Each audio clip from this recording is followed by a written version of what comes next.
क्या है ये दिखाते हैं आपको। आरक्षण ने पक्ष विपक्ष को एक साथ ला दिया और ऐसा हुआ मध्य प्रदेश में जो शायद कभी हुआ हो। सर्वदलीय बैठक बुलाई गई भोपाल में मुख्यमंत्री निवास पर। 27% ओबीसी आरक्षण को लेकर एक बड़ी बैठक हुई जिसमें Congress, BJP, Samajwadi party, BSP, आम आदमी पार्टी सभी नेता पहुंचे। मुख्यमंत्री डॉक्टर मोहन यादव की अध्यक्षता में आयोजित इस बैठक में कांग्रेस, समाजवादी पार्टी, आम आदमी पार्टी, बीएसपी के साथ तमाम नेता मौजूद रहे। इस बैठक का मकसद राज्य में ओबीसी वर्ग को 27% आरक्षण सुनिश्चित करने के लिए सभी राजनीतिक दलों के बीच सहमति बनाना था। मुख्यमंत्री डॉक्टर मोहन यादव ने कहा कि इस आरक्षण से सामाजिक न्याय और समावेशन को बढ़ावा मिलेगा। उन्होंने कहा कि ये कदम पिछड़े वर्गों के हितों की रक्षा करेगा और उनकी भागीदारी बढ़ाएगा। कांग्रेस, सपा और आम आदमी पार्टी के नेताओं ने इस प्रस्ताव का समर्थन करते हुए इसे एक ऐतिहासिक निर्णय बताया। सभी दलों ने इस मुद्दे पर एकजुटता दिखाते हुए जल्द से जल्द इसे लागू करने की बात कही। इस बैठक में आरक्षण की सीमा, क्राइटेरिया और जल्दबाजी में उठाए गए कदमों पर भी चर्चा हुई। राजनीतिक विश्लेषकों का मानना है कि इस सर्वदलीय बैठक से ओबीसी आरक्षण को लेकर व्यापक समर्थन मिलने की उम्मीद है।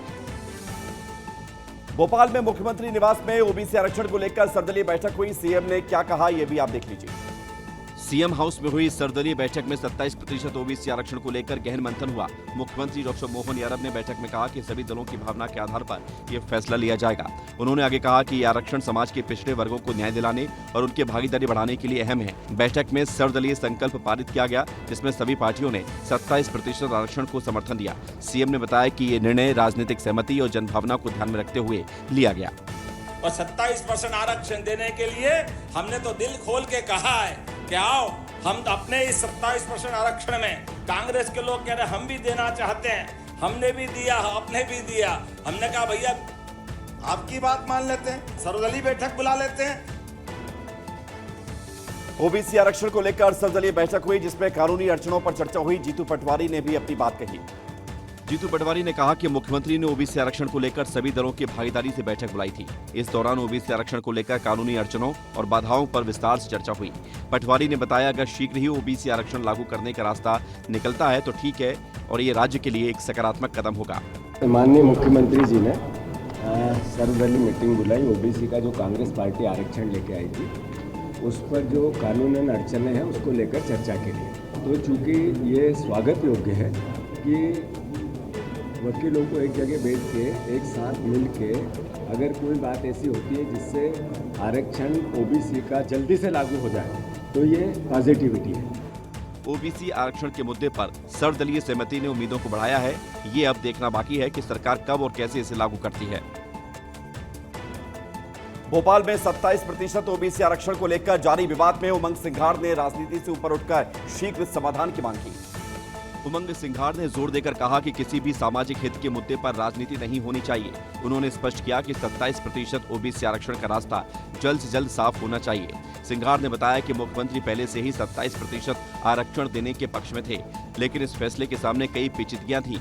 कांग्रेस के नेताओं ने सुझाव दिया कि इस मामले को विधानसभा में लेकर लोकसभा में प्रस्ताव भेजा जाए, जिससे आरक्षण का लाभ जल्द से जल्द ओबीसी वर्ग तक पहुँच सके। ये चाहते ही नहीं थे कि पिछड़ों को आरक्षण मिले। 5 साल से कांग्रेस पार्टी ने कमलनाथ जी के समय 27% आरक्षण की बात हमने कानून बनाया था, उसको लगातार हम लोग मांग करते रहे और वही उसी कारण आज ये है कि मध्य प्रदेश के पिछड़ों की जीत है और भारतीय जनता पार्टी ने घुटने टेके। और आइए देखते हैं खबरों की रील में अगली रील कौन सी। अगली रील की अगर बात करें तो बारिश के बाद तबाही का मंजर दिखाई दिया है। ये तस्वीरें सामने आई है जम्मू कश्मीर में, जहां पर भारी बारिश के बाद तबाही का मंजर दिखाई दिया। विशेष रूप से जम्मू के भदरवाह और डोडा इलाकों में फ्लैश फ्लड और भारी बारिश ने लोगों के जीवन को बुरी तरह से प्रभावित किया है। कई घर और मंदिर क्षतिग्रस्त हो गए, जिससे लोग अपने घरों को छोड़ने के लिए मजबूर हो गए। सुरक्षित जगहों की तलाश में लोग जान जोखिम में डाल रहे हैं। वीडियो में दिखाई दे रहा है कि लोग एक लकड़ी के पुल से बाढ़ के पानी को पार करने की कोशिश कर रहे हैं, जो काफी खतरनाक है।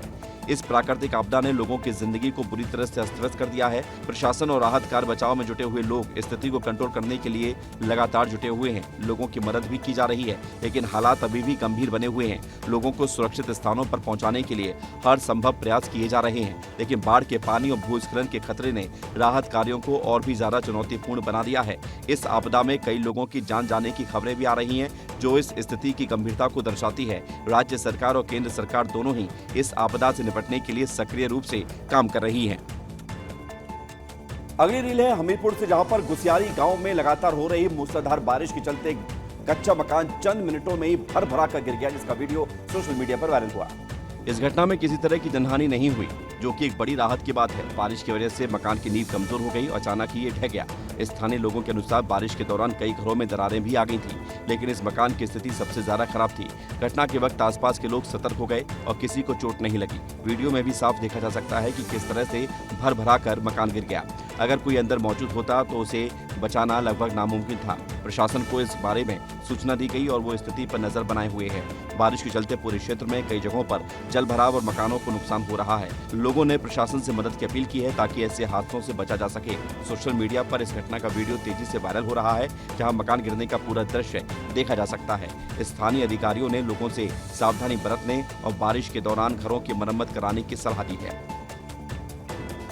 और आइए अब खबरों की रील में देखते हैं अगली रील कौन सी। अगली रील की अगर बात करें तो शिप्रा नदी का रौद्र रूप देखने दिया है। उज्जैन और इंदौर में हो रही झमाझम बारिश ने जनजीवन को बुरी तरह से प्रभावित किया है। बारिश के चलते शिप्रा नदी लबालब हो गई है।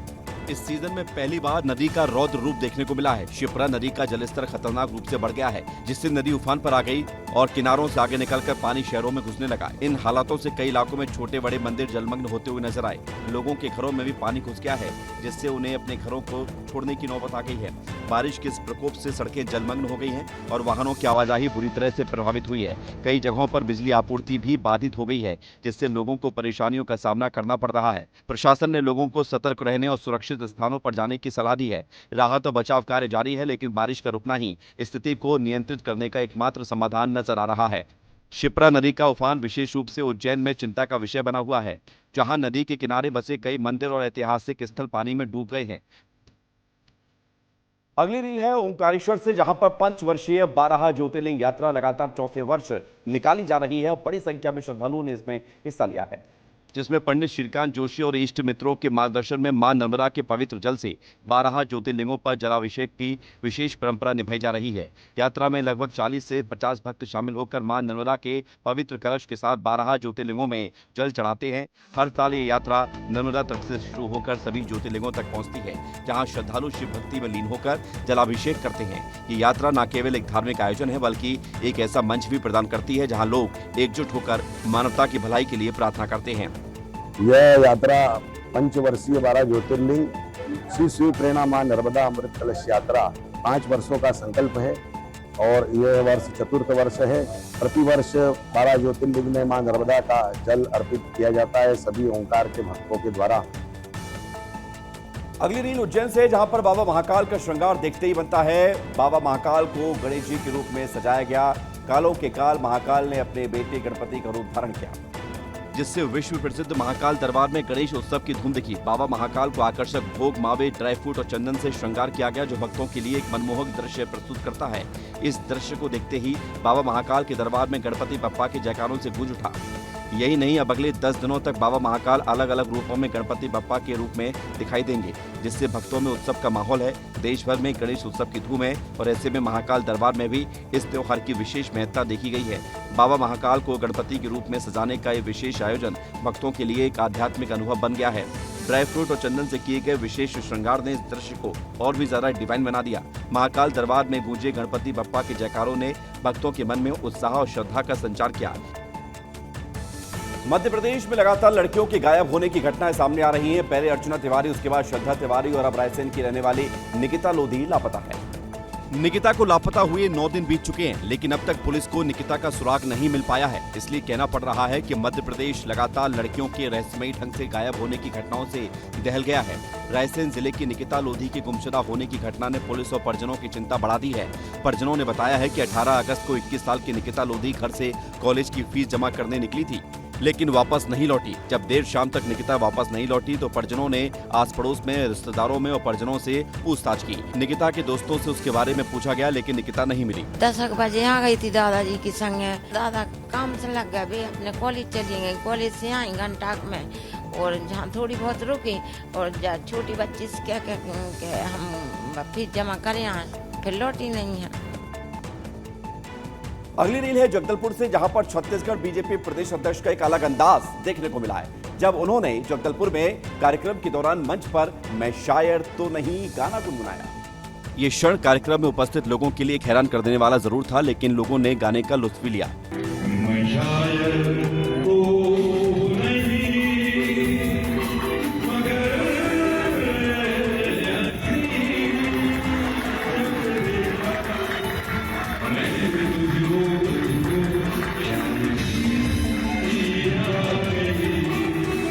किरण सिंह देव, जो आमतौर पर अपने राजनीतिक भाषणों और संगठनात्मक गतिविधियों के लिए जाने जाते हैं, इस बार एक अलग ही रूप में सामने आए।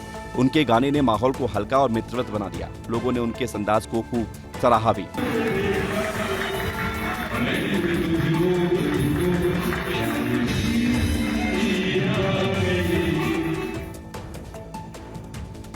तो प्रदेश अध्यक्ष का गाने वाला अवतार आपको दिखा दिया। अब अगली रील आपको दिखाते हैं। मंत्री शिवराज सिंह चौहान के घर पर विराजे हैं गणपति।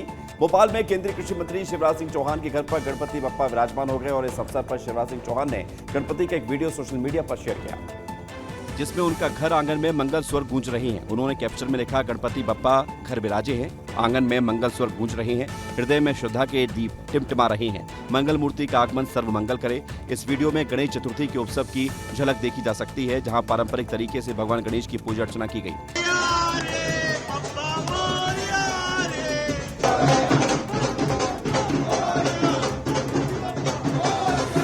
शिवराज सिंह के इस पोस्ट को सोशल मीडिया पर काफी पसंद किया गया और लोग उनके साथ गणेश चतुर्थी की बधाइयां साझा कर रहे हैं। भोपाल में इस त्योहार को बड़े पैमाने पर मनाया जाता है। ये पर्व 27 अगस्त 2025 से शुरू होकर 6 सितंबर तक चलेगा। इस दौरान पूरे शहर में उत्सव का माहौल रहेगा। शिवराज सिंह का ये वीडियो न केवल उनके निजी उत्सव को दर्शाता है, बल्कि ये भी दिखाता है कि वो जनता के साथ इस त्योहार को किस तरह से साझा कर रहे हैं।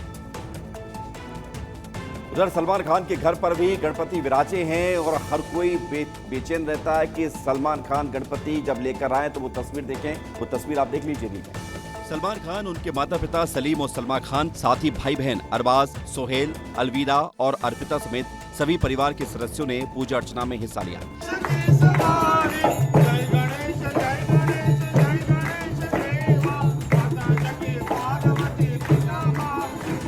घर को फूलों से सजाया गया था, जिससे माहौल और भी ज्यादा भक्तिमय हो गया।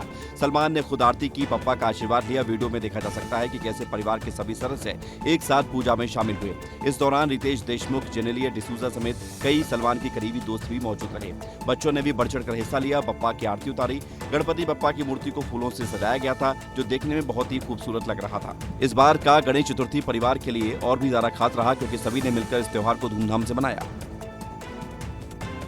रायपुर सहित देश भर के 75 शहरों में 21 सितंबर को मोदी मैराथन का आयोजन किया जाएगा, जिसमें पीएम मोदी भी जुड़ते हुए नजर आएंगे। ये मैराथन भारतीय जनता युवा मोर्चा के नेतृत्व में होगी, जिसमें भाजपा के नेता और मंत्री भी शामिल होंगे। इस मैराथन के बाद प्रधानमंत्री नरेंद्र मोदी वर्चुअली युवाओं से जुड़ेंगे और करीब 6 लाख युवाओं से सीधा संवाद करेंगे।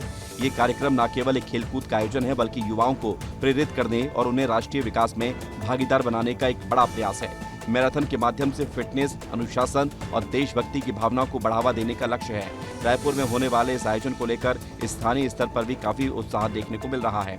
लोगों को उम्मीद है कि ये कार्यक्रम युवाओं को एक नई दिशा देगा और उन्हें देश के विकास में सक्रिय रूप से भाग लेने के लिए प्रेरित करेगा। प्रधानमंत्री नरेंद्र मोदी का वर्चुअल संवाद युवाओं के लिए एक सुनहरा अवसर होगा, जहां वो सीधे तौर पर अपनी बात रख सकेंगे और देश की दिशा और दशा पर चर्चा कर सकेंगे। छत्तीसगढ़ के चर्चित शराब घोटाले मामले में ईओडब्ल्यू ने विशेष अदालत में छठा चालान पेश किया और इस चालान में कांग्रेस सरकार के कैबिनेट फैसले में हुए घोटाले का खुलासा हुआ। ईओडब्ल्यू ने चालान में बताया कि इस घोटाले में कांग्रेस सरकार के समय लिए गए कैबिनेट स्तर के निर्णय शामिल थे, जिनसे बड़ी अनियमितताएं हुई। विधानसभा अध्यक्ष डॉक्टर रमन सिंह ने कांग्रेस सरकार पर तीखा प्रहार करते हुए कहा, शुरुआत से अंत तक भारत में ऐसा कोई उदाहरण नहीं है जहां सरकार राज चलाए या डाका डाले। सरकार के खजाने में डाका डालना बड़ा अपराध है। भ्रष्टाचार को रोकने का अधिकार किसी को नहीं है। करप्शन हुआ है, खुलेआम करप्शन हुआ है, तो दोषी को सजा मिलेगी। उन्होंने आगे कहा कि पैसा आ रहा था और वो 2 हिस्सों में बंट रहा था, जो प्रमाणित है। राजनीति में खुली किताब की तरह करप्शन करना भी बड़ी हिम्मत की बात है। डॉक्टर सिंह ने ऐसे लोगों को अद्भुत कहा। ये शराब घोटाला छत्तीसगढ़ की राजनीति में हलचल मचा चुका है। और आमतौर पर डीजे आपको लगता होगा कि किसी बंद कमरे में, हॉल में या किसी फंक्शन में बजाया जाता है, लेकिन दुनिया की एक महिला ऐसी है जिन्होंने डीजे को 10,000 फीट की ऊंचाई पर पैराग्लाइडिंग करते हुए लाइव परफॉर्म किया है, जिसकी तस्वीरें सोशल मीडिया पर वायरल हुई। इंस्टाग्राम पर वायरल इस रील में उन्हें आसमान में उड़ते हुए संगीत की धुनों पर जादू बिखेरते हुए देखा जा सकता है। ये साहसिक और अनोखा कदम उनके जुनून, हिम्मत और प्रतिभा का प्रतीक है, जो महिलाओं के लिए प्रेरणा बन गया है। खतरनाक ऊंचाई पर संगीत और पैराग्लाइडिंग का एक अद्भुत मेल दर्शकों को रोमांच से भर दे रहा है।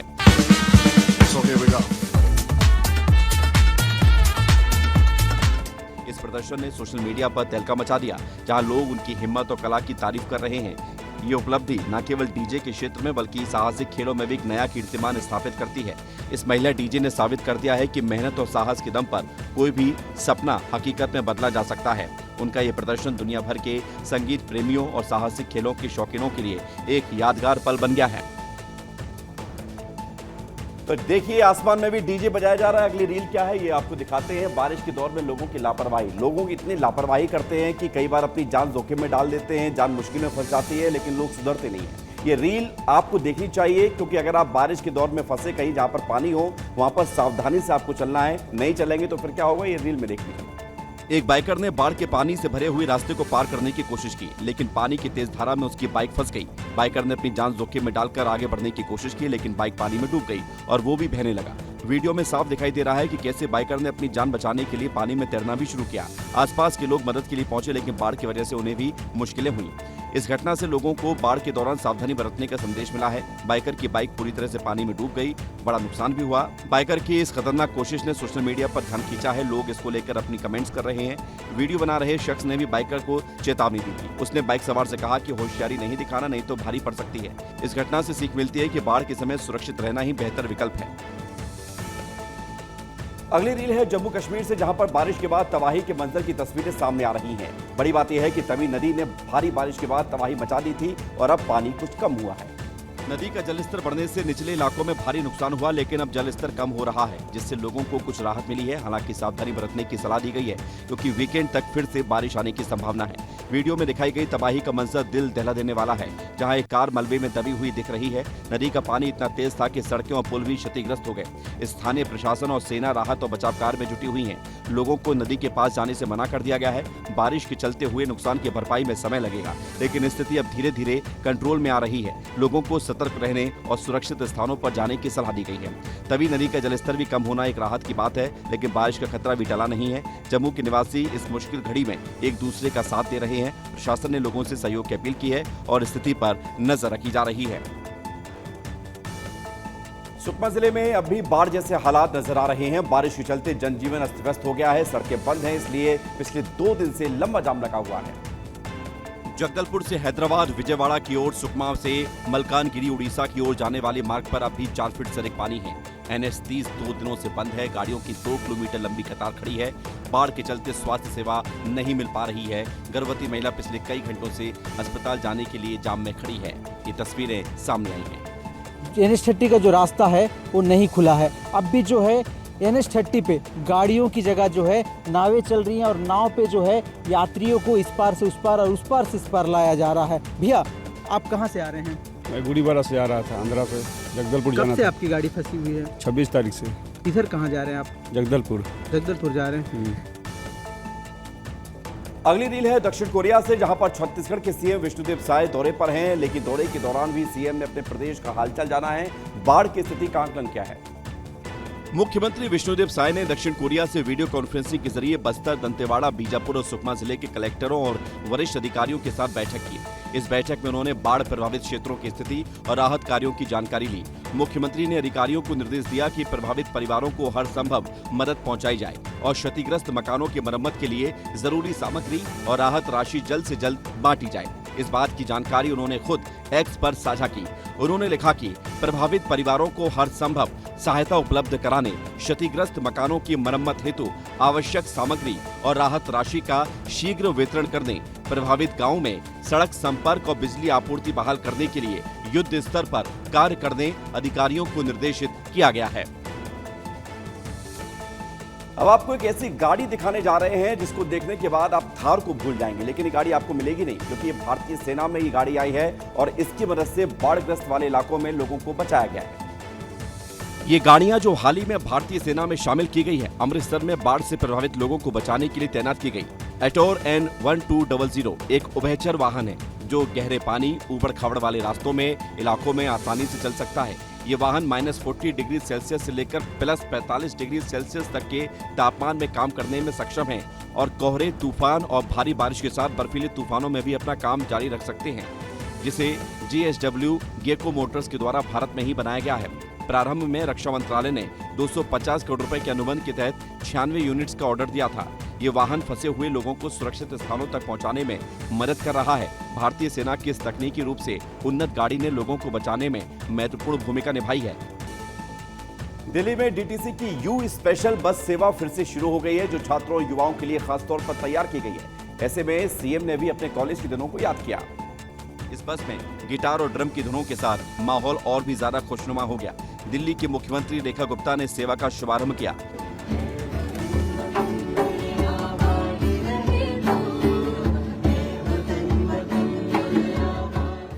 स्पेशल बसें दिल्ली यूनिवर्सिटी, JNU, IIT और जामिया जैसे संस्थानों के छात्रों के लिए सुविधाजनक है। इन बसों में छात्रों को विशेष छूट और सुविधाएं दी जा रही हैं। इस सेवा से छात्रों को समय पर कॉलेज पहुंचने में मदद मिलेगी। दिल्ली सरकार का उद्देश्य छात्रों की यात्रा को आरामदायक और सस्ती बनाना है। यू स्पेशल बसें दिल्ली के ट्रैफिक और प्रदूषण को कम करने में भी योगदान देगी।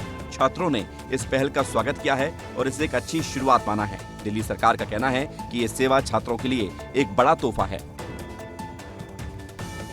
बिहार चुनाव प्रचार जोरों पर है। इस दौरान राहुल गांधी की यात्रा में प्रधानमंत्री मोदी की मां को लेकर जो कहा गया है वो ना हम आपको सुना पाएंगे ना आप सुन पाएंगे। लेकिन इस पूरे मामले के सामने आने के बाद अब तमाम बीजेपी नेता सामने आ गए हैं और लगातार कांग्रेस को आरोप करते हुए सियासत जब्त हो रही है। बिहार में दिए गए बयान के बाद MP की सियासत में भूचाल आ गया है। बीजेपी प्रदेश अध्यक्ष हेमंत खंडेलवाल ने ट्वीट कर लिखा, बिहार में कांग्रेस और उसके सहयोगी दल विधानसभा चुनाव में होने वाली करारी हार को भांप चुके हैं। यही कारण है कि बौखलाकर अब राजनीतिक मर्यादाओं को तोड़कर खुले मंचों से गाली गलौच हो रही है। वहीं खजुराहो से सांसद VD शर्मा ने भी पोस्ट कर लिखा, राहुल गांधी तेजस्वी यादव की तथाकथित यात्रा अब घृणा और अपमान का पर्याय बन चुकी है। इधर हितानंद शर्मा का भी पोस्ट सामने आया।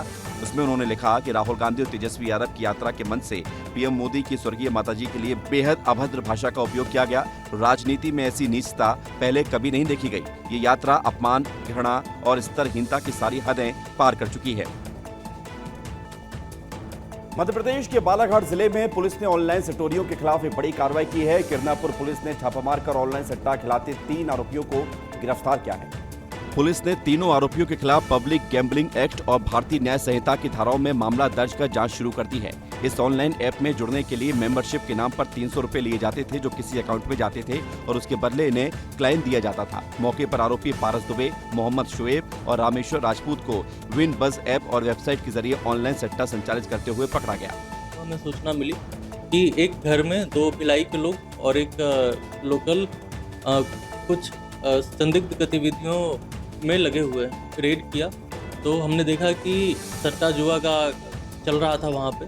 बाद में और जानकारी ली तो हमें पता चला कि एक बिनबज ऐप के माध्यम से ये लोग ऑनलाइन जुए सट्टे का काम करते हैं। उसके तहत हमने 3 लोगों को आरोपी बनाया है। अभी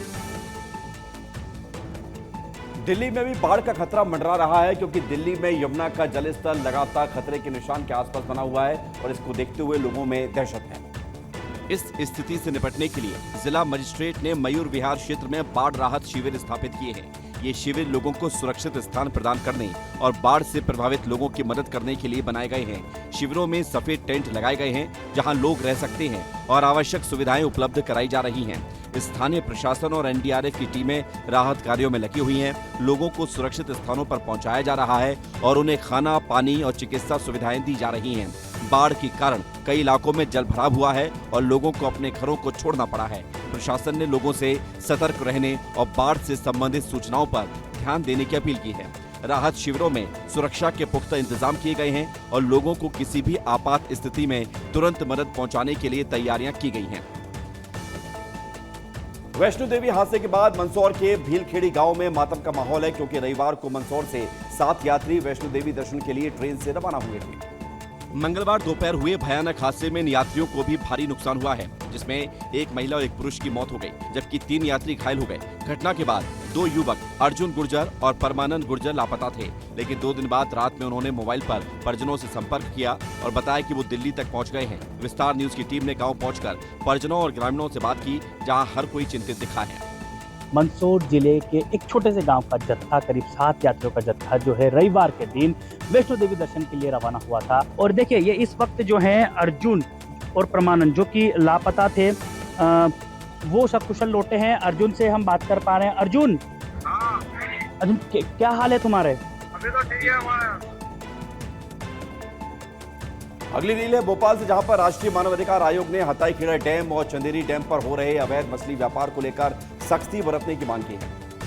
आयोग ने पाया है कि इन डैमों पर अवैध पट्टे देकर मछली माफिया अपना कारोबार चला रहा था, जिससे कानून का उल्लंघन हो रहा है। इस मामले में आयोग ने फिशरीज डिपार्टमेंट के प्रमुख सचिव, भोपाल के जिलाधिकारी, मध्य प्रदेश सरकार के सहकारी विभाग के अतिरिक्त मुख्य सचिव ACS को नोटिस जारी किया है। नोटिस में कहा गया है कि फिशरीज विभाग के एक असिस्टेंट डायरेक्टर ने अपने पद का गलत इस्तेमाल करते हुए शारिक मछली, जलील खान, मुकेश ठाकुर जैसे लोगों को फायदा पहुंचाया। इन लोगों ने मत्स्य विभाग के अधिकारी की मदद से गलत तरीके से टेंडर हासिल कर 2 कॉन्ट्रैक्ट लिए, जो कानूनन गलत है। भोपाल के कलेक्टर ने इनके रजिस्ट्रेशन को रद्द करने और इनके खिलाफ कार्रवाई के आदेश दिए थे, लेकिन इसके बावजूद भी कोई कार्रवाई नहीं हुई। आयोग ने अब इन अधिकारियों से कहा है कि वो तुरंत कार्रवाई करें और अवैध गतिविधियों पर रोक लगाएं।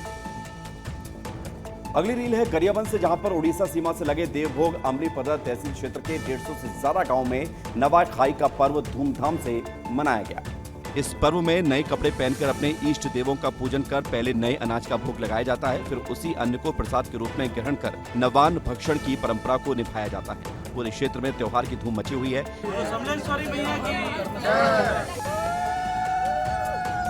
इस साल पर्व में खुशियां दोगुनी हो गई और उस समय हुई जब शायद सरकार ने पर्व के लिए 1 दिवसीय अवकाश का ऐलान किया। सरकार की दलील थी कि प्रदेश में 50 लाख लोग ऐसे हैं जो नवाखाई की परंपरा को निभाते हैं, ऐसे में उनके सम्मान के लिए अवकाश घोषित करना ही था। इस समय हमारे विष्णुदेव साय सरकार ने बहुत अच्छा पहल, जो कि गत वर्ष हम सब ने मांग रखा था कि नवाखाई के दिन छुट्टी होना चाहिए, और उस पहल को हमारे गरियाबंद जिला रायपुर में छुट्टी देकर बहुत एक सराहना काम किया है। भारतीय गेंदबाज मोहम्मद शमी के रिटायरमेंट की अफवाहें चल रही थी, जिसको लेकर शमी का बयान सामने आया है और शमी पूछ रहे हैं कि मेरे रिटायरमेंट से आपका क्या फायदा है। मोहम्मद शमी ने अपनी रिटायरमेंट की अफवाहों को खारिज कर दिया। 34 साल के शमी ने साफ कहा कि जब तक उनमें खेल के प्रति जुनून और प्रेरणा बनी रहेगी, वो मैदान पर डटे रहेंगे। शमी को इंग्लैंड में एंडरसन तेंदुलकर ट्रॉफी और 9 सितंबर से UAE में शुरू हो रहे एशिया कप के लिए भारतीय टीम में जगह नहीं मिली है। दरअसल शमी ने एक न्यूज चैनल से बातचीत में शमी ने रिटायरमेंट की अफवाहों पर तीखा जवाब देते हुए कहा कि अगर किसी को मुझसे दिक्कत है तो सामने आकर बताएं। मेरे रिटायर होने से किसी की जिंदगी बेहतर नहीं हो जाएगी। जिस दिन मुझे बोरियत होगी मैं खुद मैदान छोड़ दूंगा। आप मुझे ना चुने ना खिलाएं, मुझे कोई फर्क नहीं पड़ता, मैं मेहनत करता रहूंगा। शमी ने यह भी स्पष्ट किया है कि अगर उन्हें अंतर्राष्ट्रीय क्रिकेट में मौका ना मिला तो वो घरेलू क्रिकेट खेलना जारी रखेंगे। शमी ने बताया कि उनका सबसे बड़ा लक्ष्य वनडे वर्ल्ड कप जीतना है। और अगली रील है MCV से, जहां पर ग्राम पंचायत छोटे कलुआ के घने जंगलों में अवैध रूप से तस्करी की जा रही है, लेकिन जिम्मेदार कोई कार्रवाई नहीं कर रहे, जिसका नाजायज फायदा उठाते हुए लकड़ी तस्कर रात के अंधेरे में ट्रक पर लादकर अनावश्यक तरीके से परिवहन करते हुए जा रहे थे। नागपुर पुलिस चौकी प्रभारी शेष नारायण सिंह की मुस्तैदी ने लकड़ी से लदे ट्रक को रात में पकड़ लिया। इसके बाद पुलिस चौकी में वन विभाग के अधिकारी कर्मचारी मौजूद रहे। इससे साफ पता चलता है कि जंगलों में अवैध लकड़ी की कटाई और तस्करी में कहीं न कहीं उच्च अधिकारियों की संलिप्तता लगती है। अभी हमने आपको दिखाया वीडियो में कि जहां पर लकड़ी तस्कर पेड़ काट रहे हैं, और ये पेड़ लगभग 150 वर्ष पुराने वृक्ष है। देश का यशस्वी प्रधानमंत्री पूरे देश को आह्वान कर रहा है कि वृक्ष लगाओ, जीवन पाओ, एक पेड़ माँ के नाम। वहीं पर आप देख रहे हैं पेड़, कितने पेड़ काट कर यहाँ रखे गए हैं और कितने उठा लिए गए हैं। अगली रील है मुरैना से, जहां पर पुरानी हाउसिंग बोर्ड कॉलोनी स्थित संजीवनी अस्पताल भ्रष्टाचार की भेंट चढ़ चुका है। तस्वीर देखकर आप पता ही नहीं लगा पाएंगे कि ये कैसा अस्पताल है। अस्पताल के सामने कार पार्किंग में भैंस बांधी जाती है और चारों ओर गंदगी के ढेर लगे रहते हैं। शाम ढलते ही यह अस्पताल आवारा तत्वों का अड्डा बन जाता है, जहां पर शराब और सिगरेट के नशे में धुत होकर युवक बैठकर आसपास की महिलाओं और बेटियों को परेशान करते हैं। स्थानीय निवासियों ने कई बार इस संबंध में CMHO पद्मेश उपाध्याय को शिकायत दी, लेकिन उनकी लापरवाही और ठेकेदारों से मिली भगत के चलते कोई कार्रवाई ही नहीं हुई। लापरवाही का आलम यह है कि अस्पताल शुरू होने से पहले ही जर्जर हालत में पहुंच चुका है। अरे हमें तो बहुत खुशी हुई थी कि संजीवनी हॉस्पिटल बन रहा है, पर हमें ये इंतजार करते करते आज मतलब 6-7 महीने हो गए। कहीं दारू पीना, कहीं बियर पीना, कहीं तोड़ना सीढ़ियों, कहीं कुछ करना। क्यों, हमारे घर हैं ये पास में, लड़कियां हैं, बेटियां, छोटे छोटे उनको परेशानी होती है। स्कूल का ही चल रहा है बगल में, वो परेशानी होती है। और शिकायत किससे करें? पार्षद से कहते हैं कि किसी कोई नहीं सुनता ऊपर। छत्तीसगढ़ के मुख्यमंत्री विष्णुदेव साय के साउथ कोरिया दौरे का 7वां दिन है आज, जहां वो निवेशकों से संवाद जारी रखेंगे। सियोल में निवेशकों और उद्योगपतियों के साथ राउंड टेबल चर्चा भी करेंगे। चर्चा में सीएम साय की छत्तीसगढ़ में निवेश के अवसरों पर बातचीत होगी। मुख्यमंत्री निवेशकों को राज्य में निवेश करने के लिए आमंत्रित करेंगे ताकि छत्तीसगढ़ को आर्थिक रूप से और मजबूत किया जा सके।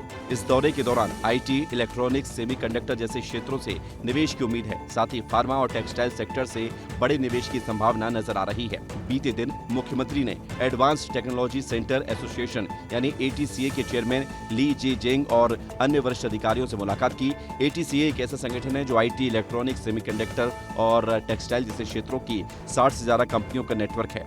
इस मुलाकात में मुख्यमंत्री ने ATCA के प्रतिनिधियों को भारत दौरे के दौरान छत्तीसगढ़ आने के लिए और राज्य की निवेशक अनुकूल नीति के तहत संभावनाओं को देखने का आमंत्रण दिया है।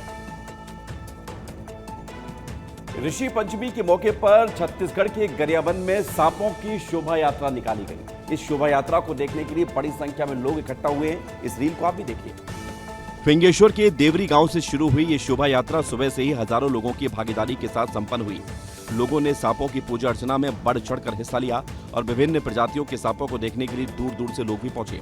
सावरा समिति पाठशाला के तहत इस गांव में सांपों को संरक्षित करने का विशेष प्रयास किया जाता है, जिसके चलते देवरी गांव को सांपों की पाठशाला के नाम से भी जाना जाता है। इस पहल के तहत अलग अलग प्रजातियों के सांपों को सुरक्षित रखा जाता है, उनकी देखभाल भी की जाती है। शोभा यात्रा के दौरान सांपों को सजाकर लाया गया। इसे देखने के लिए बड़ी संख्या में लोग भी जुटे। ये आयोजन न केवल सांपों के प्रति सम्मान और संरक्षण की भावना को मजबूत करता है, बल्कि स्थानीय संस्कृति और परंपराओं को भी जीवित रखने में मदद करता है। लोगों का मानना है कि सांपों की पूजा से प्रकृति और पर्यावरण के प्रति जागरूकता बढ़ती है। इस अवसर पर स्थानीय प्रशासन और सांप संरक्षण समिति ने भी सक्रिय रूप से हिस्सा लिया। हिमाचल प्रदेश के पुराना मनाली, जहां प्रकृति की मार ने सड़कों और पुलों को तोड़ दिया है, लेकिन लोगों का हौसला टूटा नहीं है, वह टूट है। स्थानीय लोग, विदेशी पर्यटक, हर वर्ग के लोग कंधे से कंधा मिलाकर एक अस्थायी सड़क बनाने में जुटे हुए हैं। पुराना मनाली में बाढ़ ने सड़कों और पुलों को तबाह कर दिया, लेकिन यहाँ के लोगों का जज्बा अडिग है। स्थानीय निवासी, विदेशी पर्यटक और हर धर्म संस्कृति के लोग एक साथ आए और एक अस्थायी सड़क का निर्माण शुरू किया।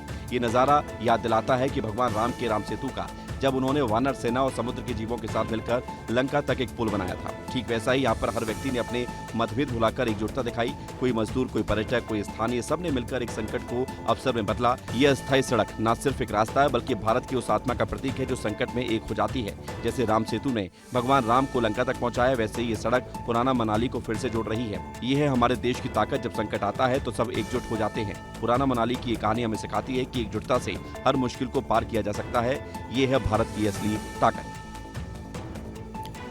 जी हाँ, तो आपदा का डटकर सामना करना ही हर भारतीय की पहचान है। अगली रील क्या है ये दिखाते हैं आपको। लाल बादशाह को डॉलर में दान मिल रहा है। मुंबई स्थित लाल बादशाह की स्थापना के साथ ही बड़ी संख्या में लोग उनके दर्शन करने के लिए पहुंच रहे हैं और दिल खोल कर दान भी कर रहे हैं। आज पहले दिन के दान पेटियां जब खुली तो 80 लोगों को नोट गिनने के लिए लगाना पड़ा। लाल बाग के राजा की पहली दान पेटी खोली गई तो भक्तों का अटूट विश्वास देखने को मिला। दान में अमेरिकन डॉलर का हार, करोड़ों रुपए और यहाँ तक कि क्रिकेट बैट भी शामिल रहे। ये श्रद्धा और विश्वास की अनोखी मिसाल है। सुबह से ही गणपति बप्पा मोरया, मंगल मूर्ति मोरया के जयकारों से वातावरण भक्तिमय हो गया। बप्पा के लिए लोग दिल खोलकर दान भी कर रहे हैं। पहले दिन का दान पात्र में आए हुए दान को गिनने के लिए 80 लोग लगाए गए। पिछले साल पहले दिन 48 लाख रुपए का दान मिला था। नाचते गाते हुए छोटे, मध्यम और बड़े आकार की मूर्ति अपने घरों पंडालों पर लोग लेकर पहुंचे। आज फिल्मी सितारे और नामी हस्तियों ने भी लालबाग के राजा के दर्शन किए। सिद्धार्थ मल्होत्रा, जानवी कपूर भी गणपति बप्पा का आशीर्वाद लेने पहुंची। साथ ही पूर्व क्रिकेटर सचिन तेंदुलकर ने अपने परिवार के साथ पहुंचकर लाल बादशाह का आशीर्वाद दिया।